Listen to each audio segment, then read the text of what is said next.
اور انا سے چیزیں داؤ پہ لگ رہی ہیں. ہم آپس میں گتھا ہوتے رہیں گے.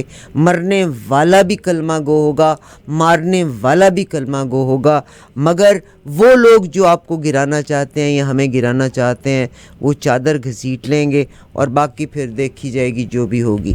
بہت شکریہ. میرا آخری سوال سر آپ سے, آپ نے اس کو بھی کہہ دیا کہ یہ جو انٹرنیشنل اٹامک انرجی کی جو ٹیم ہے, یہ جو اس وقت پاکستان آئی ہوئی ہیں, انڈیا پاکستان آنے سے پہلے انٹرنیشنل اٹامک انرجی ایجنسی اس سے پہلے ہندوستان گئے تھے, مگر ان کی نارمل وزٹ ہے. سو یو سیڈ کہ they are not to negotiate اینی تھنگ. یہ ہو نہیں سکتا, ممکن نہیں ہے, یہ ممکن نہیں ہے اس وقت. بہت شکریہ. میرا آخری سوال سر آپ کے ساتھ ہے. آج سینیٹر مشتاق صاحب نے, اور میرا خیال ہے ہی از دی اونلی سینیٹر, ابھی تو خیر سینیٹر مشاہد بھی کافی کھل کے بات کر رہے ہیں, مگر انہوں نے بھی کہا, مگر سینیٹر مشتاق کے پاس ایک اسٹیٹسٹکس ہیں جس میں آپ کے اعلیٰ ادارے جو ہیں وہ کیا رول پلے کر رہے ہیں, کتنی ججز کو جن کو آپ برا بھلا کہتے چلے آ رہے ہیں, ان کی تنخواہیں کتنی ہیں, ان کی مراعات کتنی ہے, بجلی کس کس کو مفت ملتی ہے, بجلی کے جو ٹھیکے دیے گئے تھے اس میں کس کس کے ساتھ زیادتیاں ہوئی تھیں, کون کون سی کمپنیوں کو دیے گئے تھے ٹھیکے, اور کتنی کمپنیوں نے اس وقت کی حکومتوں سے لکھوایا تھا کہ ان کو معاوضہ فورن ڈالرز میں ملے گا, جبکہ آپ کا ملک جو ہے روپوں میں دینے کی بجائے وہ بیرون ملک آپ سے لیتی ہیں, جبکہ آپ کے ملک کے جو ٹیکس پیئر ہیں ان کو ڈالر مل نہیں رہا. سینیٹر مشتاق بھی آج جب وہ اپنی واک کر رہے تھے تو ایک اور شنید ہے کہ اس وقت پاکستان اسرائیل کو تسلیم کرنے کی نہج کے اوپر کھڑا ہے.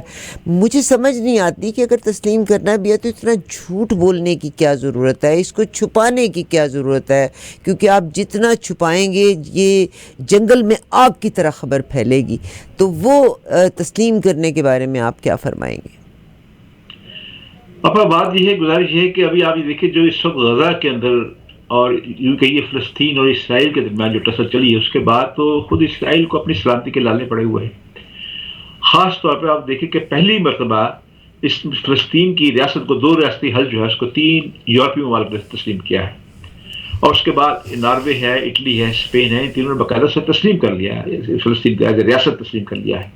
اب مزید بھی یعنی اس سطح پہ کام ہو رہا ہے, اور آج ہی کی خبر, انٹرنیشنل میڈیا کی یہی خبر ہے کہ مزید 7 ملکوں نے زبانی طور پہ یہ کنفرم کر دیا ہے کہ ہم بھی ان قریب جو ہے اسرائیل کو یعنی فلسطین کو تسلیم کرنے کو تیار ہیں.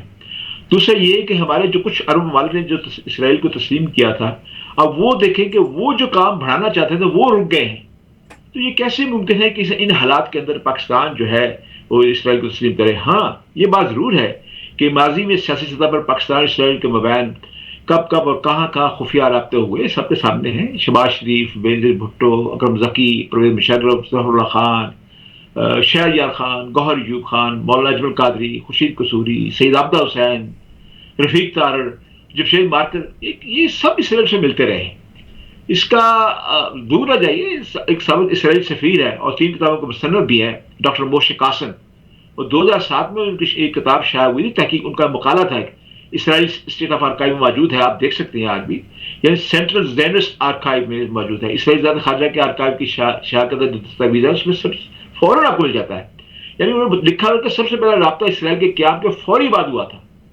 یعنی اسرائیلی وزیر جو ڈیوڈ بن گورین تھے, انہوں نے محمد جناب کو سفارت تعلقات کے قیام کے لیے ایک ٹیلی گرام لکھا تھا, لیکن اس کا اسرائیل کے مناسب جواب نہیں دیا گیا تھا.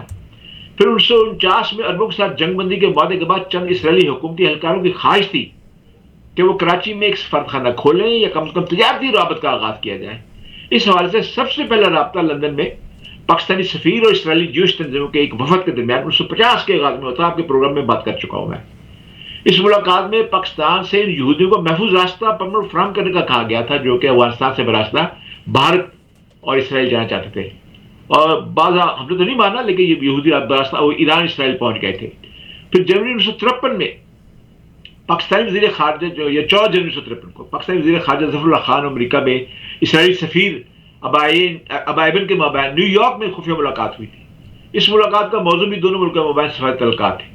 ظفر اللہ خان نے اسرائیل صدر کو بتایا کہ ملک میں شدید مذہبی مخالف وجہ سے اسرائیل کے ساتھ مستقبل قریب میں بھی سفارتی تعلقات قائم نہیں کیے جا سکتے. اس تمام صورتحال کے باوجود اسرائیل نے بیلجیم کی کمپنی ایف این کے ذریعے 1961 میں اور 1963 میں پاکستان کو اوزی مشین گنیں فروخت کرنے کی خواہش کا اظہار کیا تھا. یہ کمپنی اسرائیل لائسنس کے تحت ہتھیار بناتی تھی، وہ بھی انکار ہو گیا. پھر 1965 میں پاک بھارت جنگ ہوئی. میں یا اسرائیلی جو سے اپنے کہانی لکھا میں وہ بتا رہا آپ کو. اس وقت پاکستانی امور کے امریکی ماہر نے اسرائیلی سفارتکار ابے ہرمن کو مشورہ دیا تھا کہ پاکستانی فوج کے ساتھ روابط بنانے کا یہ اچھا وقت ہے، لیکن سفیر نے ایسا کرنے سے انکار کر دیا. پھر جنوری 1962 میں بھی چین اور بھارت سے روابط معمول پر لانے کے بعد اسرائیل نے پاکستان سمیت ایشیا کے مسلم ممالک میں اسرائیل مخالف جذبات پر غور کرنا شروع کیا تھا. اسرائیل کو محسوس ہوا کہ پاکستان کا رویہ جو ہے تبدیل ہو رہا ہے. اس حوالے سے واشنگٹن میں پاکستانی سفیر سیدہ عابدہ حسین ان کے اس انٹرویو کو اشارہ سمجھا گیا جس میں سیدہ عابدہ نے کہا تھا سب سے پہلے عابدہ نے کہا تھا کہ فلسطینی جو ہے اسرائیل کے ساتھ مذاکرات کر رہے ہیں، عربوں نے تسلیم کر لیا ہے، تو ہم کیوں نہ کریں. بھارت نے مکمل رابطہ استوار کر لیے ہیں، اب کوئی وجہ نہیں رہتی کہ پاکستان اسرائیل سے تعلقات قائم نہ کرے. یہ انٹرویو شاید پاکستانی وزارت خارجہ کے ترجمان نے اس کی تردید کر دی تھی، لیکن 1992 میں ورلڈ جوش کانگریس کے میلبورن میں ایک نمائندے نے اسرائیلی حکومت سے کہا کہ اس کے چند پاکستانی تاجر دوستوں نے یہ بات ان تک پہنچائی ہے اور بڑا رابطے سے پہنچائی ہے کہ پاکستانی وزیر خارجہ شہریار خان اسرائیل کے ساتھ خفیہ مذاکرات شروع کرنے کے لیے تیار ہے. اسی برس جنوری میں کانگریس میں اسٹیفن سولرز نے پاکستانی وزیر خارجہ شہریار خان سفیر عابدہ حسین سے امریکہ میں ملاقات کی اور انہیں یہ اندیا دیا گیا کہ جوش آرگنائزیشن کے نمائندوں کے ساتھ ملاقات ممکن ہے. اس کے بعد تعلقات جو ہے اسرائیل کے ساتھ بڑھائے جا سکتے ہیں. گویا یہ لمبی فہرست ہے اس آرکائیو میں نے آپ کو موٹی موٹی 4-5 چیزیں بتا دی ہے، لیکن اس وقت ممکن ہے ہی نہیں. اگر معاملہ اگر چل بھی رہا ہے کوئی تو اس وقت ممکن نہیں ہے. سر جیسے میں نے اس کیا نا کہ یہ اس پروپیگنڈے کا ایک بڑا زور ہے. ٹھیک سر، مگر میں آپ سے ایک اور سوال کرتی ہوں. آپ کے برطانیہ میں بھی انت کے لوگ اکٹھے ہوئے، فرانس میں بھی انت کے لوگ اکٹھے ہوئے، آج نارتھ امریکہ میں بھی یونیورسٹیز کو بلاک کیا ہوا ہے. یعنی گورے، نیلے، پیلے، کالے، ہر طرح کے لوگ نکل کے فلسطین کے حق میں بات کر رہے ہیں. وہ بڑی پرسکون پروٹیسٹ ہے جس میں وہ اپنا مدعا بیان کر رہے ہیں اور ظاہر پریشر ہے. اور اسی پریشر کے تحت میں آپ کے ساتھ یہ بھی شیئر کرتی چلوں کہ آج بالکل 3-4 چیزیں. ایک تو اقوام متحدہ نے کہا ہے کہ اسرائیلی کہتے ہیں رفح میں اسرائیلی بمباری ہسپتال زخمی ہونے والے کو علاج فراہم کرنے کے بھی قابل نہیں ہے. لوگوں کو زندہ جلا دیا گیا، اسرائیلی طیاروں کی رفح پر شدید بمباری، درجنوں فلسطینیوں کی شہید. یہاں سے ایک اور خبر ہے کہ یونائٹڈ نیشنز نے بھی اس کی جنگ بندی کا کہہ رہا ہے، مگر کسی کو کوئی اس کا تو اثر ہے ہی نہیں. وہ ہے نمائندہ اقوام متحدہ نے اسرائیل پر پابندیاں عائد کرنے کا مطالبہ کر دیا. میں جہاں یہ ساری باتیں کر رہی ہوں کہ پوری دنیا میں جب پروٹیسٹس ہو رہی ہیں اس میں ہر طرح کے لوگ شامل ہیں، مگر پاکستان میں فلسطین کے لوگوں کا گلہ تھا، بلکہ انٹرنیشنلی مغرب نے بھی لوگوں نے ریئلائز کیا ہے کہ کینیڈا، امریکہ، باقی تمام لوگ فلسطینیوں کو بطور پناہ گزین اپنے پاس آنے دے رہے ہیں، مگر مسلمان ملکوں نے نہیں آنے دیا. آج اگر پاکستان کی بات کریں تو اتنا ان کا سٹینس اس پہ اسٹرکٹ ہے کہ کوئی شخص فلسطین کی بات کرتا ہے اس کو بھی اریسٹ کر لیا جاتا ہے. تو کس کے ساتھ ہیں پاکستانی، کس کے ساتھ ہیں؟ پہلی بات تو میں آپ سے بتا دوں، یہ بالکل خبر بھی ہے اور آپ ٹی وی پہ بھی دیکھ سکتے ہیں کہ جب سے غزہ میں یہ ہنگامہ شروع ہوا ہے اور یہ قیامت خیز نازل شروع ہوئے ہیں تو صرف ایک جماعت مستقل مظاہرہ کرتے ہوئے وہ ہے جماعت اسلامی، جس نے اب تک اس میں مظاہرے کیے ہیں اور جگہ جگہ دھرنے سر کیے ہیں. جماعت اسلامی سونے کی ہے، پر جماعت اسلامی کھیلتی اسٹیبلشمنٹ کے ہاتھوں میں ہے نا. کبھی کسی کا باٹ کم کر دیتی ہے، کبھی کسی کا باٹ زیادہ کر دیتی ہے. آپ یا تو میرے سوال کا جواب لے لیں جو آپ نے سوال کیا ہے، یا پھر آپ نہیں تو میں اب اپنا دل کی بڑاس بھی تو نکالوں گی نا، ورنہ مجھے ہارٹ اٹیک ہو جائے. سوال کا جواب سن لیں، اس کے بعد بڑاس مجھ پہ نکال لیں.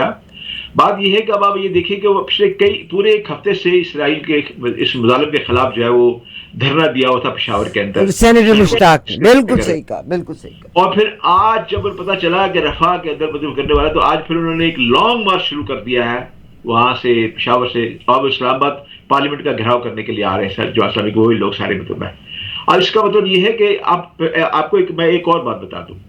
پاکستان کے سفیر جو کہ فلسطین کے جو سفیر جو پاکستان کے اندر موجود ہیں، انہوں نے باقاعدہ طور پہ ایک بیان میں یہ کہا ہے کہ میں نے پاکستانی حکومت سے اس بات کا کہا ہے، تو انہوں نے کہا کہ ہمارے گھر جو ہے، ہماری سینہ جو ہے، دل جو ہے، بالکل فلسطینی مہاجروں کے لیے ویسے ہی کھلا ہے. جب وہ آنا چاہے وہ آ سکتے ہیں. لیکن آپ کو پتا اتنے دور ہے وہ افغانستان سے، مہاجر تب آگے تھے کیونکہ وہ لوگ ساتھ تھا. لیکن آپ یہ دیکھیں کراچی کے اندر آپ جائیں، پاکستان میں جائیں، ابھی تک بہت سے کئی لاکھ بنگلہ دیش کے لوگ، بنگالی بہاری کی بات نہیں کر رہا، بنگالی جو ہے وہ کراچی میں موجود ہیں. اور کئی ابھی تک افغانستان کے لاکھوں افغان جو ہے ابھی تک کیمپوں میں اس وقت بھی موجود ہیں. ایک تو یہ بات ہے کہ خود فلسطینی سفیر نے جو پاکستان میں ہیں انہوں نے اس بات کی تائید کی ہے کہ پاکستانی حکومت کی طرف سے ہمیں جو بڑا مثبت جواب ملا ہے. عوام کا جو دباؤ ہے، جو حقیقت دیکھ دباؤ ہوتا ہے، وہ صرف ایک جماعت کر رہی ہے. حق تو یہ ہے، ہم آپ کے پروگرام کے ذریعے باقی جماعتوں سے بھی کہیں کہ وہ کہاں سو گئی ہیں، ان کے ضمیر کہاں مر گئے ہیں، مطلب وہ کہاں چلے گئے ہیں مطلب. اور دور نہ جائیے، مولانا فضل الرحمان جو کہ خود جا کے فلسطین کے جو لوگوں سے مل کے آئے قطر کے اندر، ان کی جماعت کہاں ہے؟ ان کی جماعت صرف یہ کہ پر نہیں سر جی، میں تو آپ کی حکومت کی بات کر رہی ہوں، آپ کی حکومت اور ہائیبرڈ حکومت کی میں بات کر رہی ہوں. حکومتیں کبھی بھی ہڑتالوں پہ، لانگ مارچ پہ نہیں کبھی آیا کرتی ہیں، ہمیشہ دوسری جماعتیں ہی آیا کرتی ہیں. سر لانگ مارچ نہ کریں، مگر آخر کوئی آواز تو اٹھنے دیں. یہ بات میں آپ بتا دوں، آپ کی بات کو میں بڑھاتا ہوں. بات یہ ہے کہ یہ ہونا ضرور چاہیے پاکستان کی حکومت. اب آپ یہ دیکھیں کہ شہباز شریف صاحب بار بار اس کو بیان دے رہے ہیں کہ جی عالمی عدالت جو فیصلہ کیا ہے اسرائیل کے خلاف، اس پہ عمل درآمد ہونا چاہیے. بھی بات یہ ہے کہ اقوام متحدہ کی بات اس نے کبھی نہیں مانی، قانون کی رعایت کبھی نہیں مانی، انڈیا نے کبھی نہیں مانی. آپ کس کو کہا؟ صرف یہ کہ پاکستان کی پبلک کے جو جذبات ہیں ان کو ٹھنڈا رکھا جائے، بتایا جائے کہ پاکستان بہت شکریہ. آخری سوال ڈاکٹر صاحب میرا آپ کے ساتھ ہے، اور آج یہ پاکستان کی جو خاص میں ڈان کو میں آئی آلویز اپریشیٹ ڈان، بہت خوبصورت لکھتے ہیں، اور کوئی وہاں پہ مطلب ڈان ہوا، نیوز ہوا، انہوں نے کہا ہے کہ پاکستان کی اعلیٰ عدلیہ اور اسٹیبلشمنٹ کے درمیان بڑھتی ہوئی کشیدگی، فیصل واوڈا کو کھڑا کر دیا گیا. اب کیا ہوا ہے کہ انہوں نے سپریم کا جو ہمارے سینیٹرز ہیں ان کا اجلاس بلا لیا ہے. ایک زمانہ تھا کہ عدلیہ اسٹیبلشمنٹ کے ساتھ کھڑے ہو کے وہ فیصلے کر رہی تھی.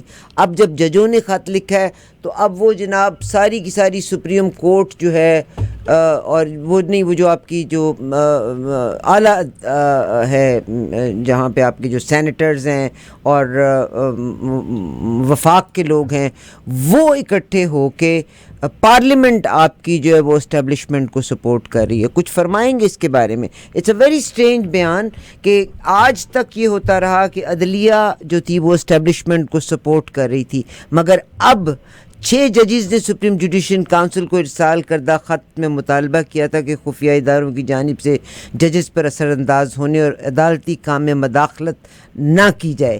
تو اب کیا ہوا ہے کہ ایوان بالا جو ہے نا، انہوں نے تقریریں کر کے جناب اسٹیبلشمنٹ کو سپورٹ کرنا شروع کر دیا ہے. یہاں پہ کچھ فرمانا چاہیں گے آپ؟ It's a very odd question. اب میں اپنی بات کا آغاز آپ کے سوال کے جواب میں اس طرح کرنا چاہتا ہوں کہ میری دلی ہمدردی عدلیہ کے ساتھ ہے، اس کی بالادستی کے ساتھ ہے. اس کی عدلیہ کی بالادستی جو ہے، اس کا انصاف جو ہے، ملک کی بقا کا ایک مسئلہ ہے. لیکن ایک چھوٹی سی بات اور بھی اس میں کرنا چاہتا ہوں کہ آخر کیا وجہ ہے کہ عدلیہ بھی اپنا وقار کیوں کھو رہی ہے. پہلے یہ اس میں بھی آپ نے بھی مہر لگا دی اسٹیبلشمنٹ کے حق میں. میں نے آپ سے آغاز اس بات کیا کہ میری پوری ہمدردی عدلیہ کے ساتھ ہے اور آخر تک رہے گی میری، اب بھی اس کو میری بات سن لیجیے. بات یہ ہے، اب آپ یہ دیکھیں کہ سپریم کورٹ نے 40 سال کے بعد فیصلہ کیا کہ ذوالفقار علی بھٹی کو پھانسی جو ہے غلط دی گئی، کیونکہ پیچھے کھڑے ہوئے تھے ضیاء الحق. میری سن تو لے، اللہ اکبر، بات تو پوری سن لیں. میں آپ میرے سوال پر، بات یہ ہے کہ عدلیہ اگر چاہتی، پہلے بھی آپ میں کہا تھا، تو علامتی طور پر ججوں کو سزا تو ضرور سناتی نا. اب عدلیہ نے خود مان لیا کہ بھٹو کو پھانسی ہوئی تھی. بھٹو قبر سے باہر تو آ نہیں سکتا، زندہ تو کر نہیں سکتے آپ. لیکن عدلیہ کا تو یہ کام تھا جس نے یہ فیصلہ کر دیا کہ غلط سزا ہوئی ہے، ان ججز کا نام لے کے ان کو سزا تو سناتی، علامتی سزا سناتی. پھر پاناما کیس آیا. پاناما کیس میں میں نے، آپ بھی جانتی ہیں، میں نے بہت سے اس میں آرٹیکل لکھے، پروگرام بھی کیے اس پاناما میں، میرے ذاتی مراسم جو تو وہ بھی میں اس کو بھی داؤ پہ لگایا. لیکن مجھے یہ بتائیے، پاناما کیس کے اندر 342 آدمیوں کا نام لکھا تھا، صرف نواز شریف کو ہٹایا گیا. مجھے اس بات میں کیوں ڈر. آپ مجھے یہ بتائیے، اب اسی عدالت نے جو ہے نواز شریف جو عدلیہ کا جو فیصلہ نواز شریف کے خلاف آیا تھا، عمر فاروق سے جو کیا گیا تھا، نااہل کیا گیا تھا، وہ سارے فیصلے عدالت نے واپس لے کے یہ کہا کہ یہ سارے فیصلے غلط تھے. تو کیا عدلیہ کا یہ کام نہیں تھا کہ ان ججز کو علامتی سزا سناتی؟ اور کیا ہماری جو بارز ہیں جہاں پر ان کی تصویریں لگی ہوئی ہیں، کیا ان لوگوں کا حق نہیں بنتا کہ ان ججز کی تمام کی تصویریں اتارتے؟ وہ ججز آج بھی 30 لاکھ روپے مہینے کی پینشن لے رہے ہیں، تمام برات لے رہے ہیں، بجلی کے بل لے رہے ہیں، سب کچھ لے رہے ہیں. مطلب ہے، ایک تو یہ بات ہے. عدلیہ کو چاہیے کہ ابھی مزید اپنی اور صفائی کرے. آپ دیکھیے، عدلیہ کو پہلے بھی پبلک لائی تھی. افتخار چودھری کے زمانے میں صرف وکلاء ہی نہیں تھے، پبلک ساتھ تھی، تب جا کے عدلیہ بحال ہوئی تھی. عدلیہ کبھی بحال نہ ہوتی.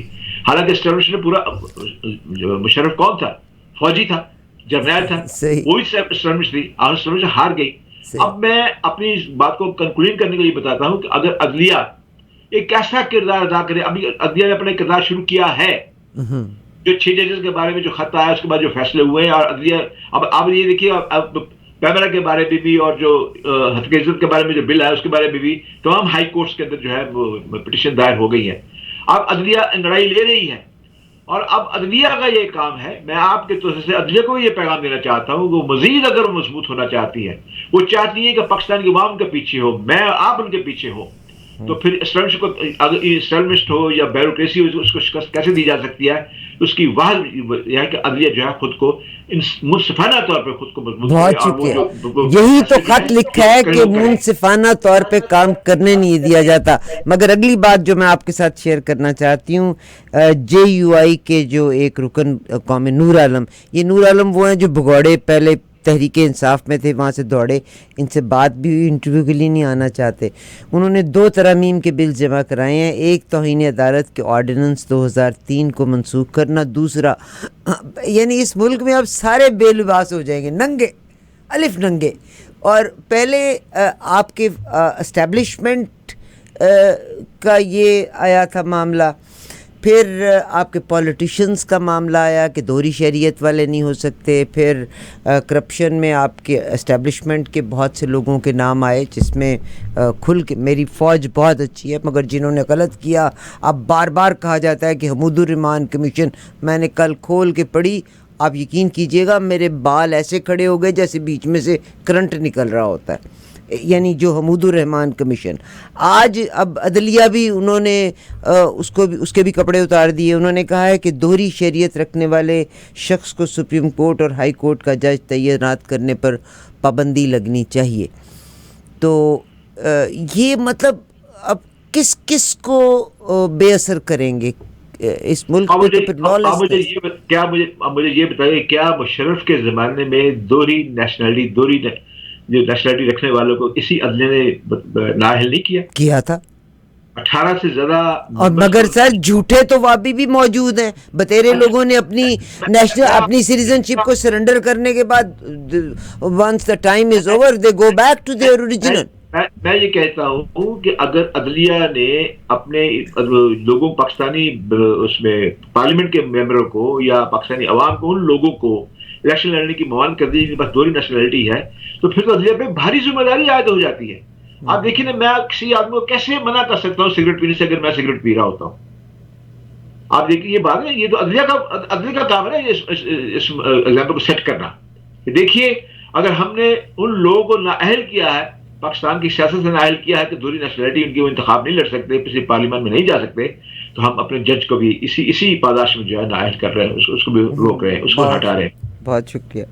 بڑی خوبصورت سر آپ نے بات کی. آج آپ نے ایک مثال بڑی پیاری دی کہ میں دوسرے کو سگریٹ پینے کا کیسے کہہ سکتا ہوں جب میں خود پیتا ہوں. ایک افسر ہیں، ان سے میری بات ہوئی تو انہوں نے کہا دیکھیں نا آپا، ہماری تو مجبوری ہے، شراب اور سوشلائزیشن تو is part of our game. اور عام آدمی بیچارہ تو لڑتا لڑتا شہادت نوش کر جاتا ہے. اس کو تو پینشن بھی 25,000 ملتی ہے. جن کو لاکھوں کی پینشنز ملتی ہیں وہ ہر طرح کی کرپشن کرتے ہیں. ڈاکٹر صاحب میں احسان مند ہوں، اور میرا خیال ہے آج میرا یہ 30 منٹس کا پروگرام، اس میں آپ نے ہمیں اتنی انفارمیشن دی ہے، اینڈ میں آپ کے ٹائم کے لیے بہت احسان مند ہوں آپ کی. اور مجھے سب سے زیادہ خوشی اس بات کی ہے کہ ڈاکٹر عافیہ صدیقی سے ڈائریکٹ رابطے میں جناب سینیٹر مشتاق، ونڈرفل مین، پاکستان کا ایک بہترین انسان. میں آپ کے اس پروگرام میں آپ سے کر رہا ہوں کہ میری اس سے مشتاق صاحب سے 2 دفعہ بات ہوئی ہے جی، اور وہ اس لانگ مارچ کی وجہ سے آپ کے پروگرام میں نہیں آ سکے، ادروائز وہ آج کے آپ کے پروگرام میں شامل ہونے والے تھے. اور بہت سے لوگ ڈاکٹر صاحب، میں انسان اپنے آپ فوزیہ صدیقی کو بھی لیں اس پروگرام کے اندر، جی، کیونکہ فوزیہ صدیقی سے بڑا اور کون. میں ڈاکٹر فوزیہ صدیقی سے بھی کوشش کرتی ہوں، مگر میں سینیٹر مشتاق کی اگر میں بات کرتی ہوں، بہت سے لوگ بڑا فخر محسوس کرتے ہیں کہ ہم بڑے امیر ہیں اور ہم پتہ نہیں کون کون سے گھروں میں اور کس کس جگہ پہ رہتے ہیں. میں نے سینیٹر مشتاق کا انٹرویو لیا، پشاور کے ایک عام سے گھر میں ماجد بھائی رہتے ہیں، ان کے گھر کی دروازہ، اینڈ اٹس ہز گریٹنس. ان کا نامعلوم مقام کتنا اونچا ہوگا. پیچھے جو جالیاں لگی ہوئی تھیں نا، وہ ویری سمپل اور وہ اولڈ سٹائل میں. اور یہ جماعت اسلامی کے چند لوگوں کا خاصہ ہے کہ انہوں نے اپنی کرپشن کے ساتھ اپنی زندگی کو آگے نہیں بڑھایا. And there are some good people like this everywhere. اگر آپ مجھے اجازت دیں تو میں آپ کے ایک چھوٹا سا 1 منٹ واقعہ شیئر کر دیتا ہوں کہ میں جب پاکستان میں تھا تو میں مولانا مودودی مرحوم سے ملنے کے لیے گیا. اس وقت وہ یعنی امیر جماعت تھے. میں جب جس کرسی میں بیٹھا، میرے ساتھ خلیل حامدی مرحوم بھی موجود تھے. میں جب ان کرسی میں بیٹھا تو میں نے ایسے ہاتھ کیا تو ان کا جو کرسی کا جو بازو تھا وہ میرے ہاتھ میں آ گیا. یعنی کرسی ٹوٹی ہوئی تھی. توڑ دی نا؟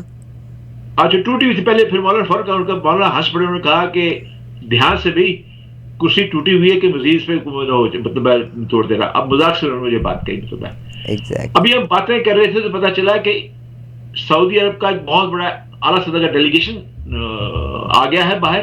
اس میں اسرائیلی سفیر، سعودی عرب کے سفیر بھی موجود ہیں، OIC کے جو سیکرٹری جنرل وہ بھی موجود ہیں، اور رابطہ عالم اسلامی کے جو ہیڈ ہے وہ بھی موجود ہیں. ہم کھڑے ہو گئے ان کے استقبال کے لیے، ہم آئے اور اسی کرسی پہ جو تھے OIC کے جو سیکرٹری تھے وہ بیٹھے. اور وہ کیا کہ ان کو بھی خلیل حمد صاحب کو ابدان تھے، عربی جانتے تھے. انہوں نے عربی میں کہا یہ کرسی ٹوٹی ہوئی ہے. اس لیے آپ یہ شوشا والی بات جو ہے شوشا انتہائی دنیاوی چیزیں ہیں. بہت شکریہ. آپ کے بھی دماغ پہ آج اسرائیل سوار ہے. بہت شکریہ ڈاکٹر صاحب آپ کا. ایک سوال بڑا ہی اوکھا جی آ گیا سی دماغ پر نکل گیا، میرا بھی بڑھاپا ہے. Thank you very much. It was very informative show sir. Thank you very much. بہت شکریہ. اللہ حافظ.